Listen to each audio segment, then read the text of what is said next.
here's our story. We didn't know what the hell we were doing. But I'm not Neo in this relationship. I'm like the guy that got killed immediately because I couldn't figure out how to fly like Neo. Do something every day that outlives you. There's a disease of just being optimistic. We rented out an airport hangar in Oshkosh. We threw a fake wedding. You're not an international man of mystery, you're a Milwaukee man of mystery. Hey, if you want to do something, take the first step, which is tell everyone that you're going to do it. There's two types of people that don't like Milwaukee, those that have never been here and those that have never left. All right, welcome to the No Fear podcast. This is Scott Kloss, and I have a very special guest today.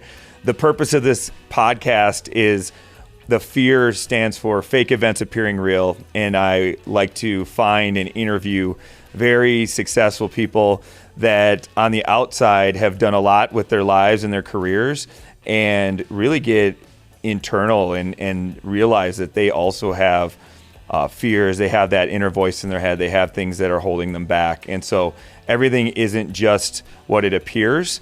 However, we have Ian Abston here today, who is someone that's very, very involved in the growth of Milwaukee, the growth of our local area. And not even I know everything that he has done and helped create.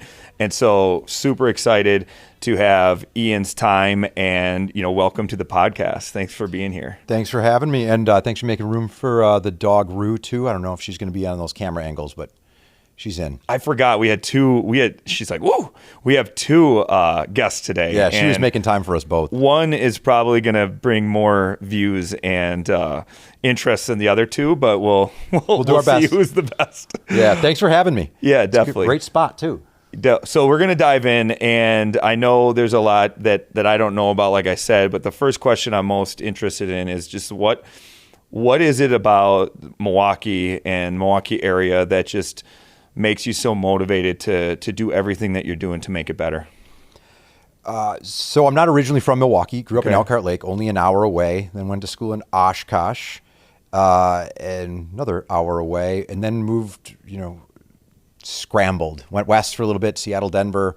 Moved back to Wisconsin when I ran out of money. So I'm not from here. Milwaukee was always the big city. I'm from Elkhart Lake originally, small town. So coming to Milwaukee was wow, what a dream. Huge, cool metropolis. And when you get here, you find, it's actually the same thing as home, which is great people, and cultures and like an inviting sense. So it's a community I kind of was welcomed into right away. And I'm also since you're not from here, everything, to me, nothing is always been that way. So I'm coming here with a fresh set of eyes. There's a quote, someone stealing it from somebody. It's there's two types of people that don't like Milwaukee, those that have never been here and those that have never left. So I kind of came fresh. I'm new. Everything was kind of through a fresh set of eyes. So what I love it most, it's a shapeable city. So it was huge to me when I first moved here, but after you get to know it for a while, the business community is pretty inviting, and you can get to know it if you show up. Mm-hmm. And if you are in enough places, like it starts to take shape. And when the value of a community our size, 1.6 metro, it's a lot of people, but within a short area, you can kind of find solutions or answers or somebody that knows somebody that you can get things done. You can shape the city that you want to grow up in. So that's what got me really interested and motivated here. It's you can actually leave a footprint, a thumbprint, and the people here are it's Midwest. And you don't know that until you leave the Midwest and go to Seattle, get a cold shoulder from a couple of people, and go to Denver and meet a bunch of people that no one lives there, and they're all there temporarily. So no one's exactly looking at the long term for making relationships and meeting people. So that's what I love about this place. You can actually impact it. Okay. So speaking of impact, can you give us a 10,000 foot bullet point view of a couple of the main projects that you've helped create and are involved in? Yeah. First moved here, we pretty quickly started a group called NEWaukee. So it was a young professional group at the time. Now it's more experiential marketing.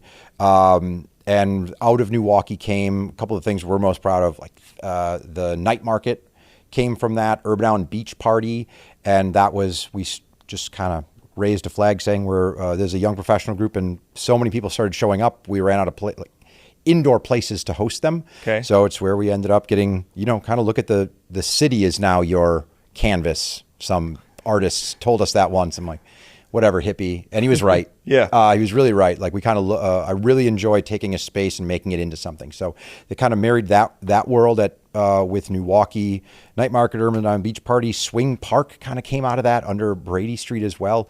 And just met a lot of people through that. When I left there, let's see, there's a group called Echelon, which is a young professional group of the Salvation Army. Then we started a group called Hoan. So there's the group and the bridge, and we lit the bridge. One side, we wrote a $4 million campaign to get that lit up. That's the shirt. So that was Michael Hostad, Lori Richards, Greg Marshall, all the collaborators on that project. Then we started Forward 48, as you know. So what we realized with the Hoan group, it's kind of a leadership organization that connects both Milwaukee and Madison. And it's limited to 160 people. And we kind of realized, we need something for the next generation to join, to create, because we want to make sure we're connecting top talent. And out of the bridge, and then the Hoan group, and then Forward 48, and then my largest consulting client is the Milwaukee Athletic Club. So helping that become the new place for the city to meet is the goal there. Okay. So lots going on. I met you with 448, which is that leadership, group to get to that next level. And I really enjoyed the setup. You got really good speakers, a couple full days of activity, and it is a great leadership growth program it's not specific to any one industry. And now you've got multiple things for us to do as alumni, just connecting and everything. And so I'm just intrigued at a lot of things, mostly how all this got started. And before I ask that question, I want to focus on the Hoan, because if you're in this area, the bridge, the Hoan, you've seen the lights. What was the significance of that, or how did that start? Well, boy, 7 years ago, we wanted to start a group called the Hoan Group. Okay. So when I was at NEWaukee, I had what I'll call 1,000 relationships all an inch deep. And my girlfriend at the time, now wife, called me out on this. I was always looking over your shoulder because you're always having 20-second conversations. And if you're in that world, I got to go say hi to the sponsor. A trash bag is full, to all the random things that happen when you're hosting events. And that creeped into my daily life. So when I left NEWaukee, it was, how I want sustained relationships that are in depth. Okay. Cool. Sounds great. What does that mean? And the older you get, the harder it is to form new relationships. So when I was looking for what to do next, I had all these great contacts with NEWaukee, but I'd call them contacts like, when you go to Rotary or a speaking event, Biz Journal event, and there's that 15 minutes of networking right beforehand, it's all high level shit. Hey, congrats on the promotion, blah, blah, blah, all that. But it never, there was no depth there. So I knew a lot of people, but I didn't know about those people. So it started with a need to, I had some people that I looked up to that were my age in the business community, and wanted to spend more time with them and cultivate more. I didn't want to say this at the time, but I wanted to be better friends with them. How do you disguise that? Especially as you're a guy, hey, because we both hoop. I meet a lot of people playing ball, but you're limiting to this amount. And how do you have that first conversation when you move to that new city with that first person? Hey, you hoop? I'd love to hoop with you. That's just even weird. So it's tough. So how do we create that? So Hoan Group kind of came out of that to create, and it's all a bunch of leaders in the community. And we wanted to name it Hoan Group because it wanted to connect generations, connect communities, connect people. And I'm like, the bridge. And so we had to go find out, asked our lawyer, can we call it this? Yeah, but there's something called the Hoan Foundation. You might want to go ask them. So this guy named Dan Steininger, who is the grandson of Daniel Hoan, last sewer socialist that the bridge is actually named after, he was running a program called Biz Starts and ran the foundation. And we took a meeting with him, Michael Hostad and I, and he was excited. Yeah, I'd love my grandfather's namesake to be used for a leadership group for the next generation. That's great. Hour-long meeting, kind of just shooting the shit. Great guy, high energy. He's 80-something and the most energetic guy you'd ever meet. And on our way out, he kind of said, he had a briefcase, and he's got, Time magazine articles there about his grandpa being like the 6th best mayor, something. And then also a Milwaukee magazine from like 2014. And he threw it over to us. He said, if you guys ever get these kids to do something in the city, you should think about this. We opened it up, and it was a photo of the Hoan Bridge with white lights on it.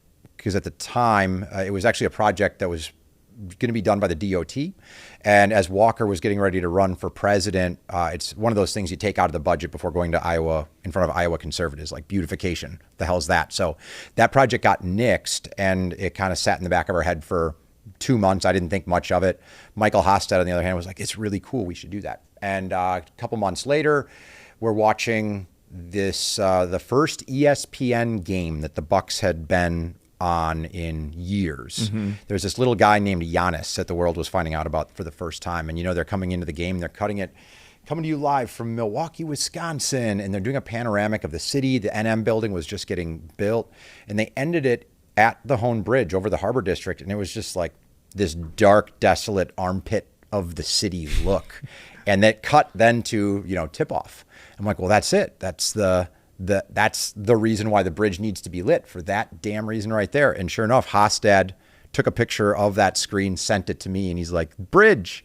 And then that was the start. And then many cocktails and happy hours and coffees later before we got the courage up to get going on it. But yeah, that was the start of the bridge project. Wow, that is super cool. And what did it take? What was going on in when you were saying, because you said you raised $4 million, correct? Yep. So once you found out you needed to raise $4 million, you could have just said, great idea. Let's just maybe one day, or that's too big. Like, what was going on in your head telling you why not to do it? And how did you overcome that? Well, both of you guys being entrepreneurs, there's a disease of just being optimistic. Oh my God. Yeah. You're like, let's do a podcast on that. Yeah. Just blind, pure stupidity and optimism. Yes. Right. I don't know how that seems. At the time, the Milwaukee Symphony was raising $150 million for their new build outs. We're like, I don't know how much $4 million is. I don't have $4 million, but compared to 150, $4 million doesn't seem bad. So we tried to do some research, and there's a couple of companies in the world that do this stuff, and neither would return our calls. So we just kind of launched it, built a little website, bootstrapped everything, and decided to throw a part. I watched some podcast or some video that was a podcast that was kind of, hey, if you want to do something, take the first step, which is tell everyone that you're going to do it. Because when you do that, you kind of get your ego out there. And then if you fail and you never told someone about it, no loss. But if you fail and you've told everyone about it, well, that's going to get you across the finish line, or you're going to fail. It's a huge, good piece of advice there. I mean, for anything that you want to do. You have to see that first step. Yep. And if you do it quietly, you're not going to hold yourself accountable. So we threw a big party. That's what I do. Get your friends together, host an event, and tell them about it. So we had this website built. We had Edmonton, I believe, had done something similar, and we copied the idea from like, oh, you can buy a $25 light. And then when you start dividing $4 million by $25, it's a lot. But there was a moment in time where like, fundraising sucks. I wonder how much it would cost if everybody just bought a light. It's a lot. I don't know how much, but we didn't get that. So fundraising for $4 million, we launched the event. We got some press. It went public. We're like, we're off to the races. When is our bank account gonna reflect that? Donors aren't. We've never done fundraising before, so donors weren't kicking down our door. So it turned out to kind of be hand-to-hand combat, and it took many boat trips, a lot of like big picture ideas, but eventually after 2 years, we had our first $1 million in the bank, and then 3 years it was two point something. And along the way, we still didn't actually know how much it was going to cost. We're on record, like in print, how many lights are going to be on the bridge? The answers were anywhere from like 10,000 to 2 million, because we actually had no idea, because we didn't talk to anybody that was doing this. And out of the blue, somebody reaches out to us, and we at the time think you're getting all these cold calls from people trying to sell you light bulbs or electric installation services. And it turns out my buddy Michael took the meeting, and he showed up 40 minutes late. And it turned out the meeting with the guy who runs Philips Lighting Outdoor Global. And he lives in Milwaukee, and he heard about us on the radio, and he reached out blindly. So that's how the world got connected. Eventually, we got the money in from a couple of very generous funders, one specifically. And thankfully, that funder was anonymous. And along the way, you think, hey, we have it now done. And Michael did all the operations, but like when it's all lit, you're just like, okay, now we're done. Cool. Nope. There's a lot. It's $80,000 a year in, maintenance and electricity, and everybody starts reaching out. So now you need someone to staff that. There's all these costs that start going into it. So we had to get creative on like, well, now that we raised the money, we have to continuously raise money. So there's a lot of starts and going along the way. Okay.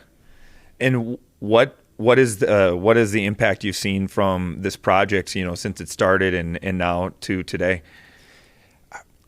I'll say this, man. You're here. You're doing this. You and I are connecting on positive things about Milwaukee. We fucking love it here. You want to shape this city. You want to inject not only your ideas, but help other people achieve their ideas as well. So what's been the impact? Well, a bunch of positive press for Milwaukee. We just did the RNC, and we were red, white, and blue for that. So we're getting some incredible camera angles on the city, and a whole bunch of the kids who are, your influencers and drone shots. We're getting in touch with all them. That's inspiring to see. But along the way, you can buy a bulb for $25, $50 if you want the t-shirt, and you leave a dedication with that bulb. So you're seeing all these inspiring stories. My grandpa built the Hoan in the 50s, all the way up to recently when they redecked the Hoan, and just people dedicating bulbs to loved ones, people that have lost, seeing incredible pictures. So it's kind of just a stone of all this incredible Milwaukee history and passion. Because if it bleeds, it leads tend to happen. So all the negativity, and when you're glomping on something, it's generally like, someone stole a car, and you look at those comments and it's thousands of comments deep. These are like comments about positivity. So we're starting to see a lot of those. And, of course, what we had in mind was your shots of the city in the panoramic. We're hoping people see the city different. But what really I've realized, we planted a flag for people that want to do big, crazy shit and change the city and shape the city that we want to live in and that we want our kids to grow up in. And we're not waiting for anyone to pass some imaginary baton. You just need the confidence to go do it. So what's the cool part about this is we didn't know how to build lights for a bridge, or even how much it would cost, or how many lights there were going to be, but we just did it. And now people are coming to us with their ideas for how they want to shape the city. And that's cool. So the best part essentially is you get to inspire the next person with an idea that just do it. Here's our story. We didn't know what the hell we were doing. You don't have to know either, because everybody waits for like the perfect website to be built, the perfect guest on the podcast, and that none of that ever happens. So just go do it. And I think we've been front row to some pretty cool, inspirational ideas and people behind those ideas as well. I'm getting just goosebumps on that. I mean, it's super cool. I have an affirmation that I tell myself every morning, and it's do something every day that outlives you.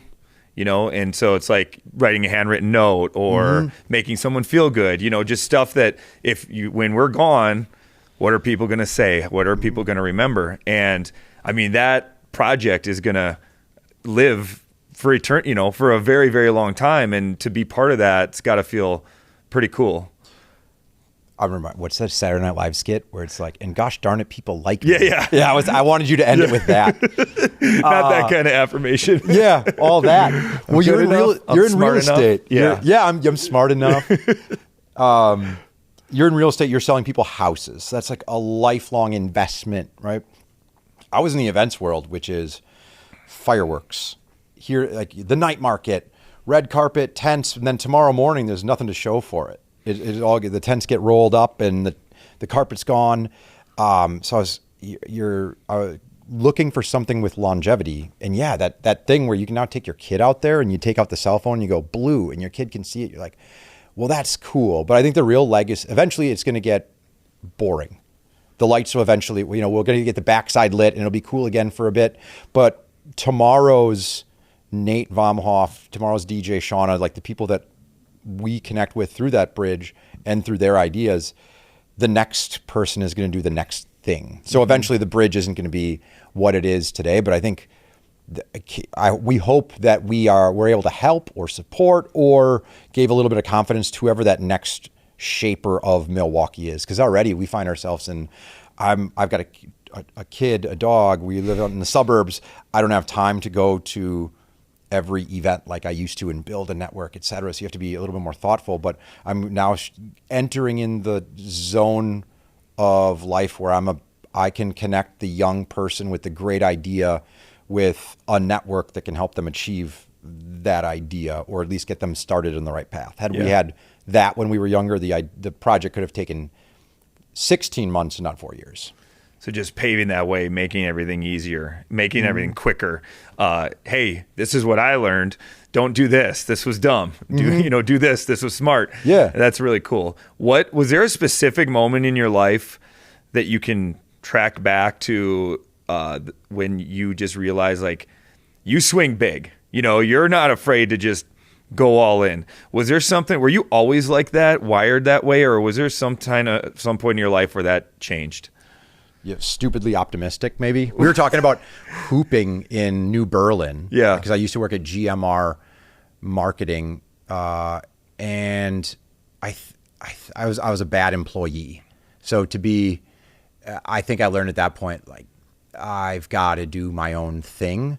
And I guess I learned the different types of people. I need to surround myself with operators who are they mitigate risk. Because I guess I just kind of go for it. So when I quit the job without a backup plan, not wild, people do that all the time, but my plan was like, my first company I started was the bar book.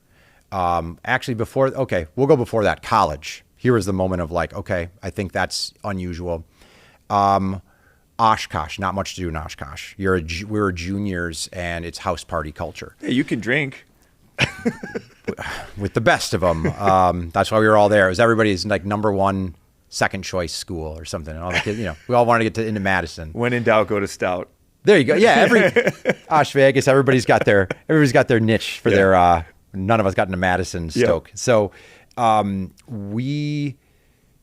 it was winter in Oshkosh, and we're like, we got to do something. So we ended up. Oshkosh has the E.A.A. Museum. There's a bunch of these airport hangars. And I went to a wedding over the summer in Oshkosh, and it was my buddies got married young, 24, and everybody was just kind of partying out in this space. I'm like, how do you do this? Well, it's a wedding. It was a wedding. You can just kind of do that for a wedding. So we rented out an airport hangar in Oshkosh. We threw a fake wedding. It was like right out of The Simpsons. It was Rachel and Phil McCracken, and we sold tickets to our buddies.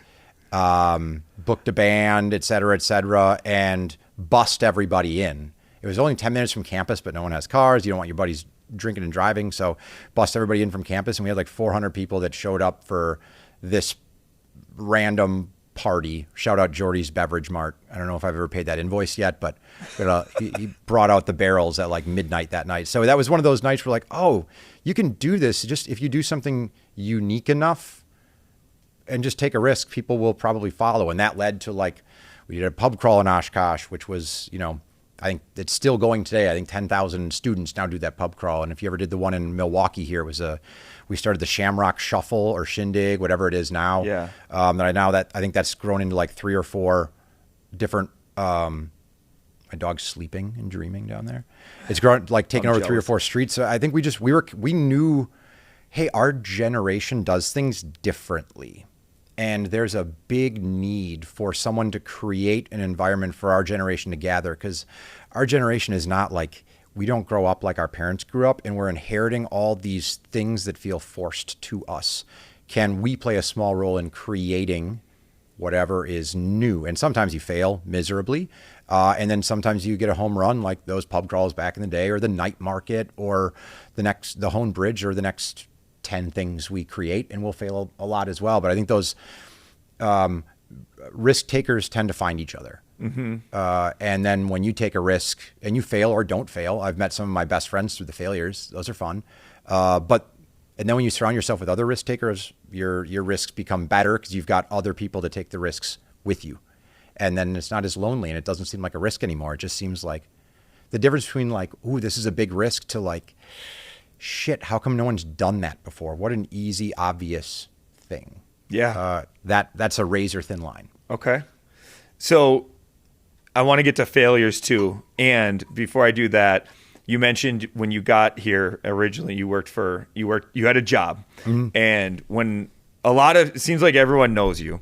And so when you say, oh, Ian, it's like, what is Ian? I don't know what Ian does. Like, it's kind of like you're you're not an international man of mystery, you're a Milwaukee man of mystery. And so how you started there, you quit, and then you like, what is that? How did that evolve? Did you get right into something where, how are you able to make money? How are you able to live? Yeah. So what do I do for a living? I'll tell my mom I'm a finger painter. I'll tell people I'm in marketing, just because it's all glommed into one. What do I do for a living? My passion is I love Milwaukee. Yeah. Can I make a living doing cool shit in Milwaukee downward dog. Hey, buddy. Can I make a living in Milwaukee doing things that inspire me? And you hope it inspires other people as well. And we've been able to kind of carve that out, and you've been a part of some of those ventures. So give me the question again, because I want to make sure I don't. How did you start being able to monetize your love for Milwaukee once you quit your job? Cool. My first failure. Okay, let's go to that one. So I thought I was going to quit my job. I thought I was going to work at Milwaukee Brewing Company.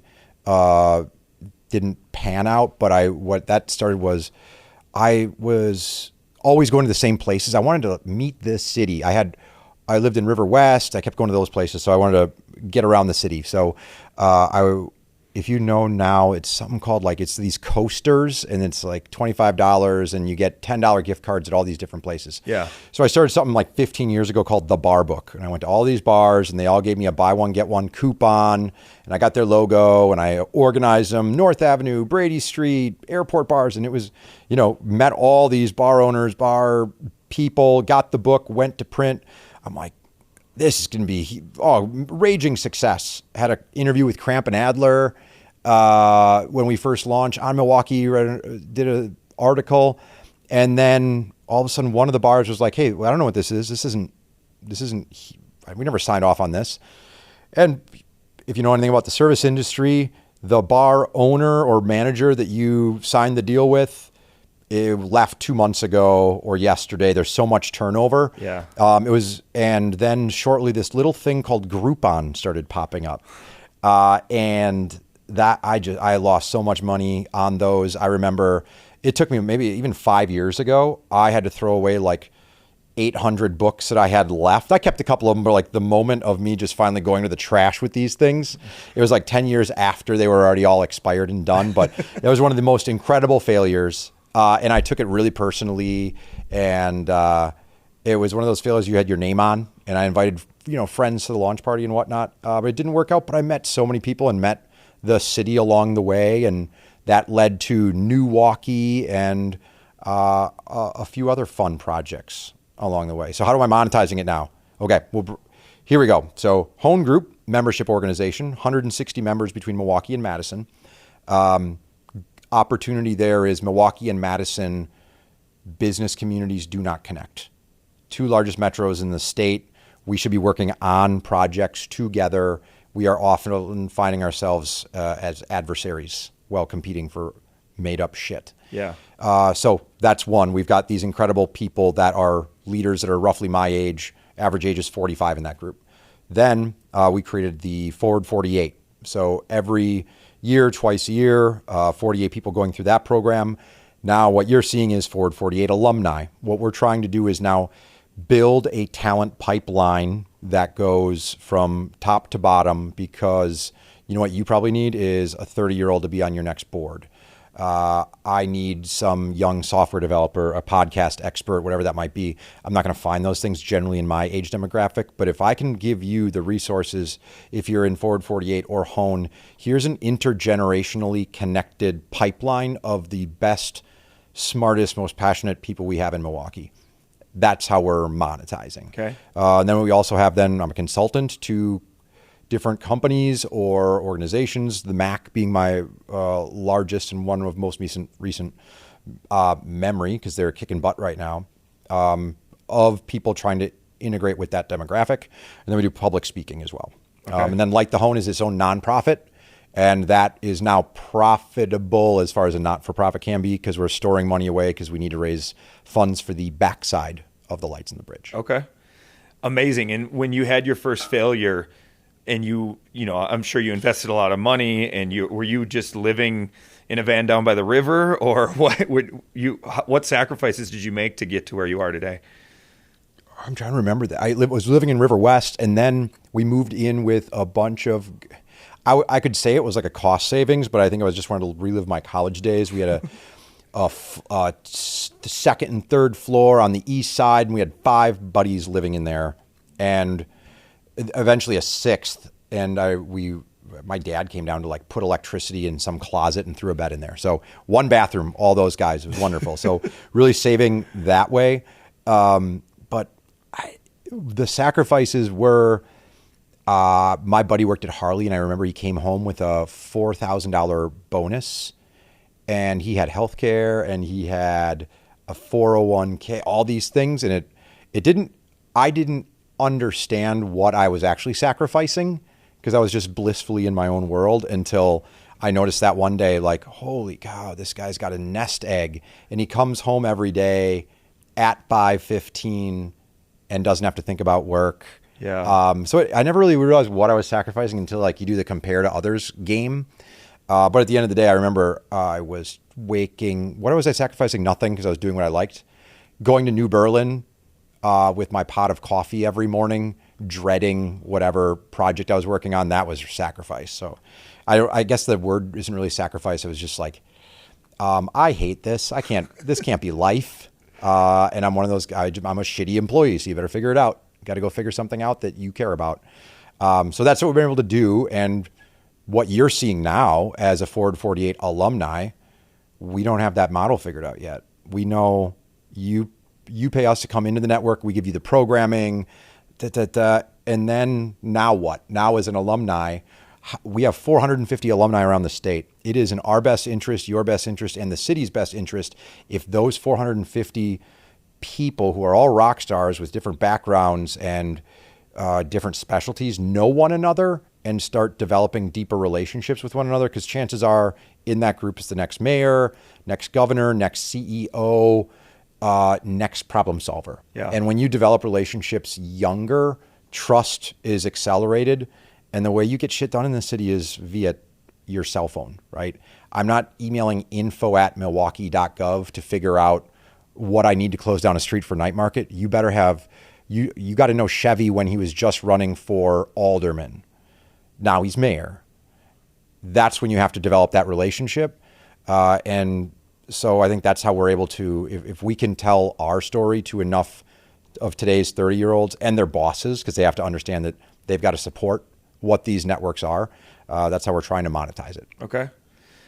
And so, you know, I'm assuming there, because you're a lot like me in this, but which would you prefer? If we could take the red pill or the blue pill, and the red pill, you could say here, you can now be happy going to work, getting a nest egg, leaving, never have to think about it.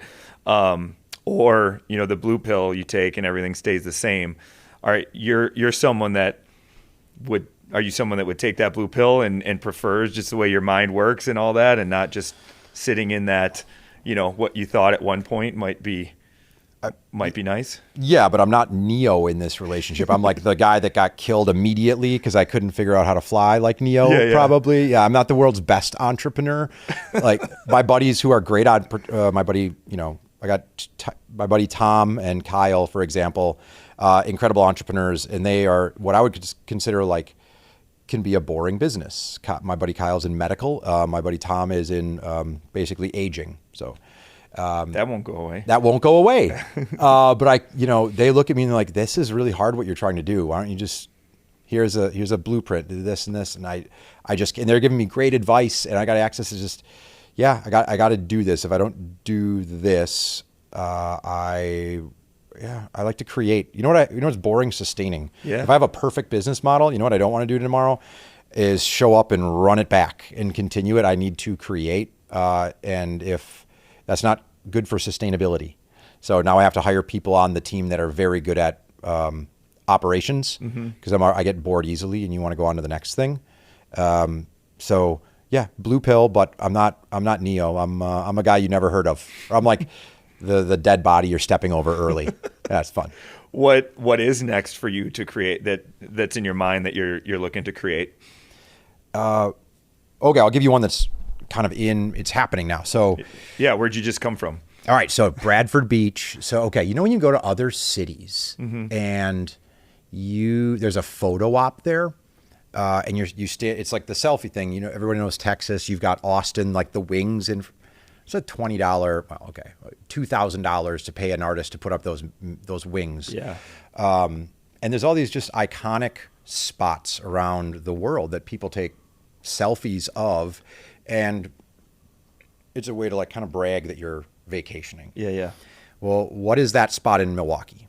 Where's the selfie spot that we're encouraging tourists to go to? Fonz. The Fonz. The fucking Fonz. And the Fonz, when someone thought about the Fonz, it made sense. Happy Days, iconic. But now the Fonz is next to a rundown Chinese restaurant that I don't think has been open in 5 years. And it's irrelevant to the next generation. It doesn't mean anything. Henry Winkler Waterboy, maybe a little bit closer, but the Fonz doesn't nail it. And the problem is the young people are the ones deciding to move here or move away or stay here or not even come at all. So how can we create something that is relatable to them? So what are we doing now? I'm on the board of a group called the Joy Engine, which has several Hoan members on that as well. And we connected with MSOE and some other people, and we wanted to create our own Milwaukee selfie area. So we built a big frame. It says Milwaukee on it, 12 feet wide, 8 feet tall. It looks like a photo frame. We put a swing on it. So we put that down at Bradford Beach last week, and then we partnered with Hoan Group, put that up, and then Joy Engine created a series of events called Art Blaze, which is bonfires on the beach. And we opened it with that, and bonfires on the beach were happening that same night. So we've got all these incredible photos of kids and families and people now on this swing. It says Milwaukee on it, and it was locals and tourists alike. So it's one of those just local things that you can do relatively cheaply that went up, and we got to do it. And it's a little way of like, when I say shaping our city, that's the kind of stuff we're talking about. It doesn't have to, it's not a massive investment. It's just like, how do people have a cell phone, and we're using the city different ways? Why aren't we using that to our advantage? And that was a small thing. It wasn't, didn't take too long to do, but there's a lot of people that tell you there's reasons you can't do it and obstacles not to do it, right? You have to work with a lot of people to get that done. And if no one's done one before, you have to get to yes. So the first one's at Bradford Beach now, and the next one is going in at South Shore on the 31st this month. So there's going to be two places, and just high traffic areas that people with, like, the backdrop is like, when people think of Milwaukee, they think of the Fonz and beer, brats, and cheese. Now the Milwaukee photo is going to it's going to look like the beautiful Lake Michigan behind you, and that's not the image people have in their mind when they think of Milwaukee. So one thing I know for sure is if we're sitting here 10 years from now, there's going to be a handful of other things that you've helped envision, create, or just even more powerful multiplying effect to just connect, connecting people to what they're doing. So that is, that's very inspiring. Like I said at the beginning, I knew probably a sliver of what you've actually done and what you're accomplishing. where could someone go if they wanted to be interested in the Forward 48 or, the Hoan or some of these groups that you have created? Yeah, forward48.com. So that's coming up twice a year.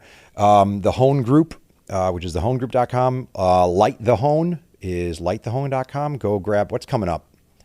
4th of July, Labor Day, Memorial. One of the days, go buy someone a light for Memorial Day. It's Labor Day or Memorial Day? Labor Day is coming up. Get a day off of work. Go buy yourself a light bulb. Okay. So those are the ways to get involved. I'm very approachable on these socials as well. And 10 years from now, I hope none of these projects have my name on it. I hope the project has your buddy's name on it, who you recommend into Forward 48. I hope to become what's more valuable is the connector. Yeah, that's a cool idea. Have you met this person, this person, this person? I've spent 15 years growing a network here. And if I can accelerate really incredible ideas by accelerating your ability to connect with the network, with the people that are like-minded with you, I might think your idea sucks, but it doesn't mean it's a bad idea, but I'm still going to connect you to some of the right people that might come eye to eye. And the night market's a great example of that. That wasn't my idea. It was Jeremy's idea, and I thought it was the shittiest idea ever. Like, what, a night market? That's real dumb. And sure enough, it worked out. My friend Kim from my team, this is always fun. There's this girl that draws butts. You ever see this? She's just a cartoonist. No. She just draws butts. That's all she does. So instead of like getting a photo booth at one of our Christmas parties, she's like, oh, photo booths are dumb. This girl's great. And I looked at her website and this is so dumb. 4 years later, people are still talking about this. I'm on a text thread because every once in a while on Facebook, it'll like, hey, 1 year ago, 4 years ago, still sending me butt pics from everybody, just cartoon butts. And I'm getting older and man, I'm getting dumber, but the network is strong. So if I can leverage that, we're good to go. I have a wild card. I wasn't even planning on asking this, but 2 years ago, in New Berlin for 4th of July, they have a night where once it gets dark, they have the softball fields and they fill the entire softball field with candy. Yeah. Just it's crazy. And I mean, I don't know how much candy it is, but it's a lot. And when they send the kids out there, it's picked up in about 4 minutes, right? Because they're so motivated to get candy. I mean, they're giving away like big pieces. And I'm thinking to myself, it is so hard to get my kids to pick up a piece of candy or a piece of garbage on the floor. And it's all about motivation. Like they're just like, and it was done. So it got me to think. I Googled what is the Guinness Book of World Record for the amount of trash picked up in one day.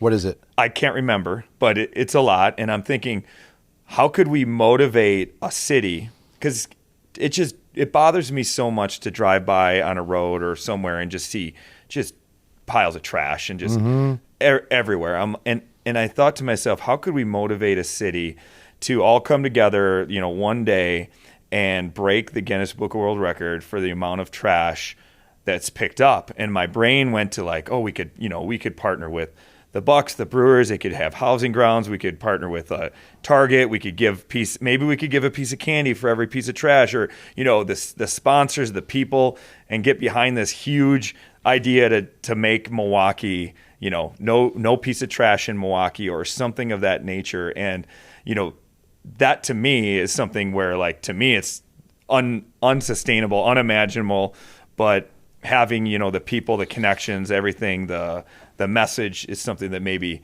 someone like you could put together. No, someone like you put together, I'll just connect you to some of the right people. There's already like 10 groups that, right? There's the Earth Cleanup, Keep Greater Milwaukee Beautiful, Urban Ecology Center. Like, there's all these. We're very siloed here. Yeah. And that's the kind of idea. We're all in silos here. And you might see that in Forward 48, right? You're able to, all these people are in the city. Why haven't I ever met them before? Because the older you get, the more specialized you get. And then you live in New Berlin? Yeah. Okay, so you know all the people in New Berlin, probably mostly parents whose kids are your same age. You know people that hoop, and you know people in real estate. Yeah. Can you get out of that silo and think real big? So I love ideas like that because it would bring all these groups that compete for environmental dollars and stewardship grants, et cetera, to come together for like a bigger goal. And you sprinkle maybe a little Giannis dust on there or a little Yelich dust on there for the popularity. Yep. And you have yourself something annual that is like some positivity in this city. So that's the kind of shit that we need to do. Yeah. Because you could get real granular operation, give each person a map. These are the streets you're responsible for. Bring it back, try to cash it in. Just the sky's the limit on terms of the operations and things. Because I think, if you have 10 groups all doing it, I was running the Bruce City half marathon, and if you've ever run a race, you just drink your cup, you throw it, you throw your gel. You're just throwing stuff everywhere. Yeah. During the race, there's a group. It's like their day. They're picking up the city, and I'm like, you're picking everything up, but then we're just throwing it out. So, which is awesome. That they're doing that. They're picking it up, but a long-term impact to say like, man, could we pick up every piece of trash in Milwaukee in one day? I don't know. You have to throw those trash shoes in there too. They're getting used. They're getting old. Are those do they start with an OK? Yeah, they're I got some of those too. I love those. Yeah. The heel slip comes down. Yep. I think that's like that. Think big like that, and then you write that down and you make a Facebook post, and then 5 minutes later you're like, oh shit, I shouldn't have said that. But then you probably look at your messages and there's gonna be 25 people that say, I love that. Have you thought of this person, this one? And that's how ideas spiral and take shape, and then everybody's running around with a Gruber Law shirt on because they're sponsoring, and if everybody's getting candy, you find a nice dentist to sponsor it too because everybody's gonna have rotting teeth. It's perfect. Everything could work out, and it'd be like it's the positive, because we're all going to galas for big, hey, we need to fundraise for something big, or you can just come out of your backyard and participate in this bigger thing. Yeah, it's cool. It's very cool. And it inspired me when you said you just tell them, talk about it, tell someone, because then it's like ideas are a dime a dozen. You know, until you implement them, you tell them, you share them, you get someone to execute. So accountability partner, you throw it out on Facebook. We weren't driven. I just have such a fragile ego that I didn't want to fail. Yeah. I'm like, I can't fail. I can't. It's not always driven by like, I want to make the world a better place.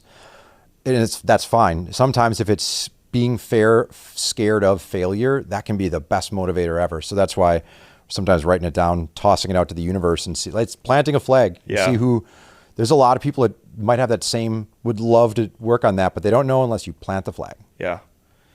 I could talk to you for probably 10 more hours, but we won't do that. Yep. We've got 2 guests, and I'm boring. But no, thank you so much for your time. I would love to maybe a couple years from now just get an update and see what all has gotten in your brain, what all has gotten accomplished. But I can't. 10 minutes from now, I'm checking your Facebook account to see if you've posted about your big cleanup. But thank you so much. And if you're inspired by this podcast, I would just encourage you to share it with the one person that you think needs to hear it. And we're on YouTube, Spotify, Apple, all your favorite places. Just let's tag one person that you think really needs to hear this. And thank you for your time. Thanks for having me. All right, bye.